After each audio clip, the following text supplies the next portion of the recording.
Hello learners, welcome back to our channel research 365। तो हमने types of research शुरू किया था, जिसमें हमने ऑब्जेक्टिव्स के बेसिस पे पहले बात करना शुरू किया था, जिसमें कल वाले सेशन में बात की थी कि जो है फंडामेंटल रिसर्च के बारे में हमने बात की थी कि उसको बेसिक, प्योर या फंडामेंटल या थ्योरेटिकल रिसर्च भी कहते हैं, जैसे कि आप स्क्रीन पे देख सकते हैं।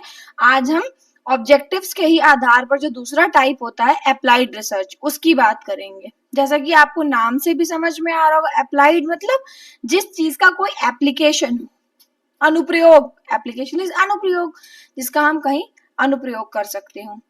तो about applied research, fundamental research क्या करती है?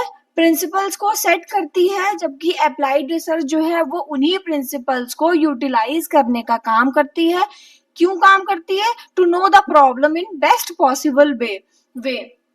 तो जो फंडामेंटल रिसर्च होती है वो प्रिंसिपल्स को सेट करने का काम करती है, जबकि जो अप्लाइड रिसर्च होती है वो उन्हीं प्रिंसिपल्स का उपयोग करके किसी समस्या के समाधान को, जो उसके लिए सबसे उपयुक्त चीज होती है, सबसे अच्छा रास्ता होता है, वो सुझाने का काम करती है। It is undertaken to solve an immediate problem. कोई भी इमीडिएट प्रॉब्लम होती है, उसका सोल्यूशन खोजने के लिए हम इसका यूज कर सकते हैं। It has most of characteristics of fundamental research.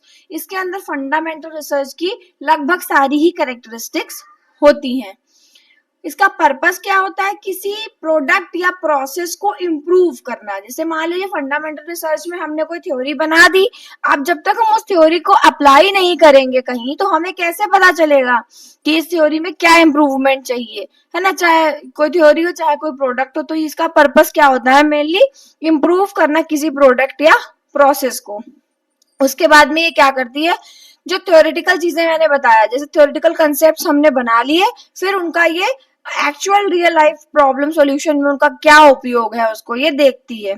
जैसे फैन और टीवी और मोबाइल जो है वो इंडिया में अलग वोल्टेज पे काम करते हैं और दूसरे कंट्रीज में या कनाडा में अलग तरीके से काम करते हैं, अलग वोल्टेज पे काम करते हैं। तरीका तो मतलब वही होता है, हवा देना काम है पंखे का, टीवी का काम है कि वो हम तरह तरह की चीजें उस पर देखते हैं, और मोबाइल का फंक्शनिंग भी सेम ही होती है, पर क्या है, ये डिफरेंट डिफरेंट वोल्टेज पे, जैसे पंखा है और टीवी है, ये वर्क करते हैं। तो इसका क्या मतलब हुआ कि अप्लाइड रिसर्च की जो एप्लीकेबिलिटी होती है वो यूनिवर्सल नहीं होती, है ना?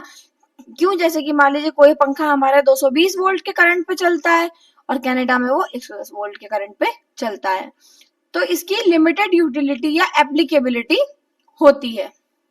उसके बाद में इसकी जो डिग्री होती है यूटिलिटी की, मतलब जो उसकी कहते हैं उपयोगिता की जो डिग्री होती है, वो यहाँ पे कम होती जाती है, क्योंकि यहाँ पर क्या होती है, लोकल एप्लीकेबिलिटी होती है ना, यूनिवर्सल होती नहीं है। इसलिए इसमें प्रैक्टिकल यूज होता है करंट एक्टिविटीज का, जो वर्तमान में चल रही होती है परिस्थितियां, उनके अकॉर्डिंगली ही हम उस तरीके से एक्टिविटी करते, तो इसका क्या होता है, व्यवहारिक यूज होता है।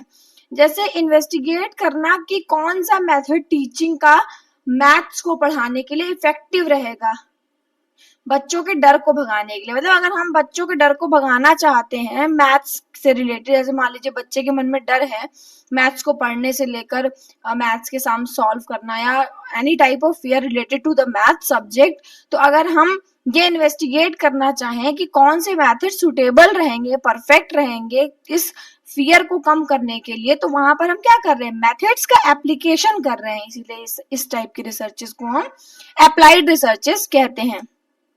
और इसमें जनरलाइजेशन हम नहीं कर सकते। क्यों नहीं कर सकते? क्योंकि जनरलाइजेशन तो किसी भी थ्योरी में हो सकता है, पर वही चीज ना कि एप्लीकेशन जो है वो करंट एक्टिविटीज पे डिपेंड करता है। जिस तरीके की क्रियाविधि हो रही होगी, जिस तरीके की सिचुएशन हो रही होगी, उस तरीके से हम उसको यूज करेंगे।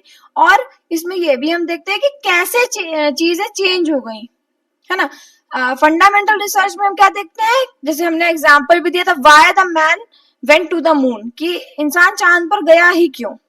लेकिन यहाँ हम देखते हैं कि अगर इंसान चांद पे गया तो कैसे कैसे बदलाव आया। मान लीजिए पहले वो किस किस तरीके से गया था, उसको क्या क्या चीजों में दिक्कत हुई, कैसे जाने में दिक्कत हुई, क्या उसे इक्विपमेंट्स और चाहिए थे, फिर वो बाद में गया तो उसमें इम्प्रूवमेंट हुआ चीजों में। तो ये फोकस करता है कि चीजें कैसे चेंज हो रही हैं। और ये प्रॉब्लमेटिक जो समस्यात्मक फैक्ट्स होते हैं, तथ्य होते हैं, उनको भी करेक्ट करने का काम करती है। कौन? Applied research. फिर ये क्रिटिकल, कोई भी क्रिटिकल प्रॉब्लम होती है उसको सॉल्व करने का काम करती है। और सीधी सी बात है कि इसका पर्पस, जो उद्देश्य होता है, वो विकासात्मक यानी डेवलपमेंटल होता है। क्योंकि जैसे कोई भी एग्जिस्टिंग थ्योरी है तो उसमें सीधी सी बात है कि हमेशा उस घिसी पिटी लकीर को तो हम लेके नहीं चलते रहेंगे, उसमें इम्प्रूवमेंट होना जरूरी होता है करंट सिचुएशन के अकॉर्डिंगली।